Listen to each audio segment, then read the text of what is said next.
Welcome back to Luca Food. We're doing another breakdown today. The U.S. Open just happened. I look really sunburnt on this camera, but the U.S. Open just happened for wrestling. Pretty big, pretty big turnout this year for matches. There's some crazy matches. Seth Gross had a run. And we're gonna break down one of his matches today. I wanted to go over the Seth Gross Jax Forrest match, but I can't find it yet. I don't think Flow Wrestling or anyone has released it publicly yet, their match. But the Seth Gross Marcus Blaze match is out, and that was a pretty wild ending, pretty big match. A big rematch because when did they wrestled sometime? I forgot when. I think it was last freestyle season, and Seth Gross, because I remember last year Seth Gross placed like fifth at the U.S. Open. Like, he did not have a great tournament. Then he came back and even though he got second, he wrestled a great tournament. I think he beat Desano again. He beat Marcus Blaze. Oh no, he just had a really good tournament. So we're gonna go over it. So it is Seth Gross in the blue, Jax Forrest in the red. Or not Jax Forrest. What's his name? Marcus Blaze. Sorry, I'm kind of tweaking with my audio.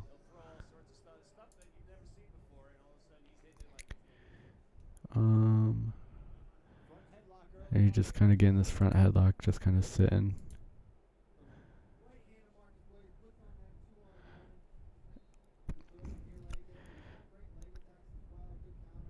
So Seth, he looks like, I think he's in like his early 30s, but he's like very like sporadic with his movements. Kind of a funkier kind of guy. Keeps coming to this head. It's like front headlock already. But we see a lot from Seth Gross. Seth is really kind of controlling, you could say. He's a lot more in and out, up and down, and just applying hand pressure. We see here early on, and Jax is responding, or not Jax, Marcus. Marcus is responding really well to it. Just very what's the word? Just very light on his feet, like cat-like Marcus. But we see Seth keeps on reaching with that lead hand.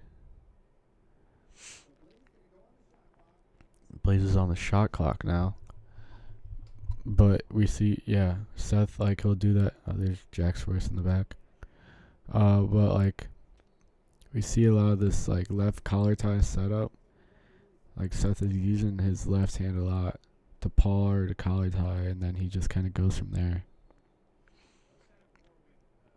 And it's kind of negating what Marcus Blaze is trying to get going.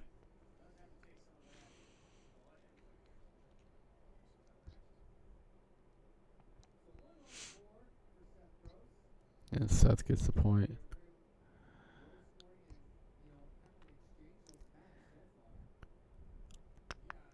But we keep seeing this kind of position right here where, like, it's kind of like a front head, but, like, he's not really getting anything with it.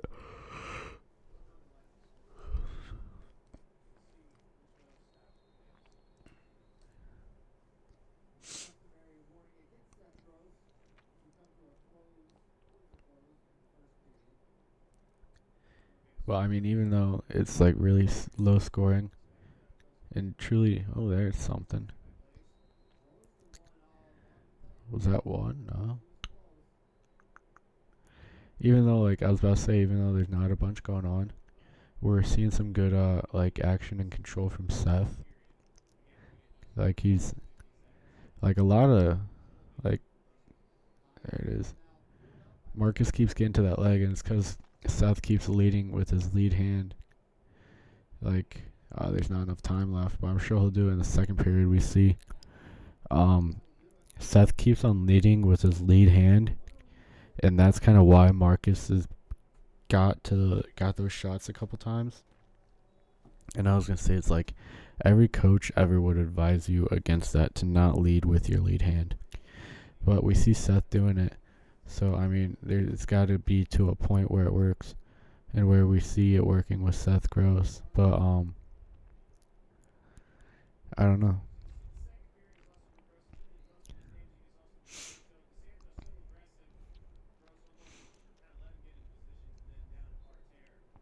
But see, he'll go left leg lead, and he's just leading with his left hand.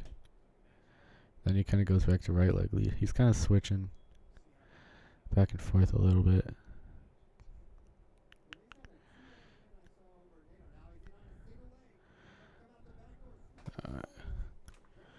Oh, this is crazy. Blaze could maybe. I mean, I know how the match ends, but Blaze is in really good position here. Ooh, alright, let's go. Frick. Let's kind of go back to how this all began. So Seth kept digging that underhook that we saw throughout this whole match. Seth keeps on digging an underhook. And I think he gets this side underhook, and then his other side is on his chin. But when he has this down, I'm assuming, when he has this arm as the underhook, I'm assuming Marcus controlled his other hand. Yeah, you could see. So Seth got the underhook, and Marcus, he'll grab control of this, this like tricep here in a second. But watch, you see him throw Seth's hand out, and then he goes down to the leg. He cleared the tie to get down into the leg. Watch. Like, he threw it up right there. And then as it went up, he went down and he controlled. I'll show it one more time, but I'll slow it down for you guys. So watch. Look, he digs it. Then Marcus.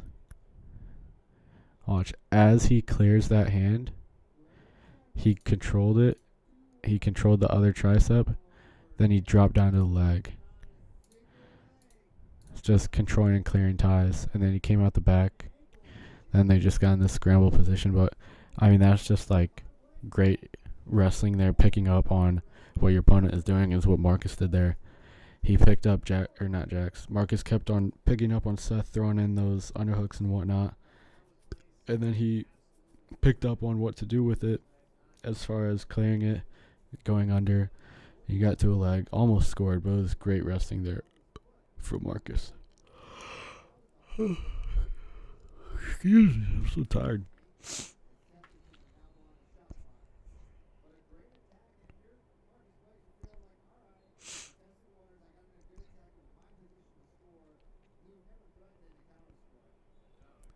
But Seth is standing he was kind of standing really high up there in those kind of hand fights. Like, when he gets in the hand fight, like there, he's just like really straight up. I mean, he has good controls, but he's standing like very straight up.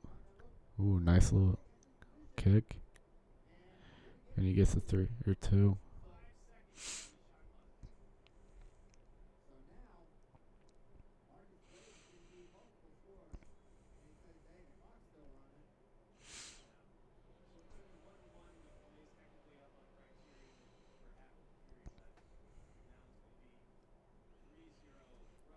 What am I doing?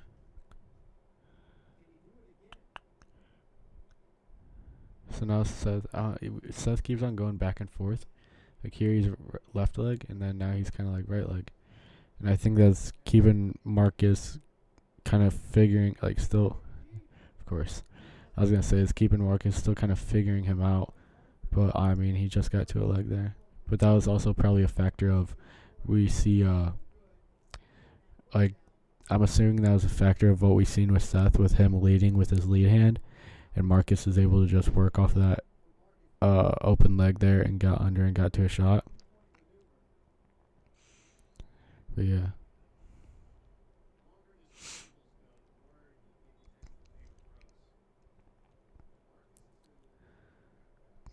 See, now Seth is kind of going right leg.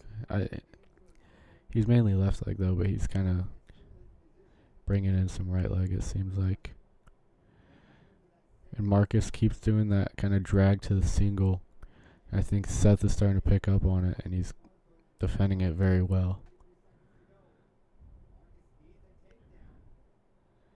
Excited to see how this ends. Because I saw the Flow Wrestling highlight, just didn't see the ending. So he gets the high crotch. He comes out back door. Ooh, Seth grabs it.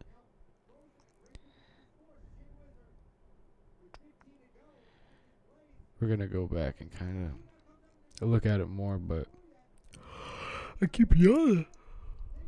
And he gets the pin.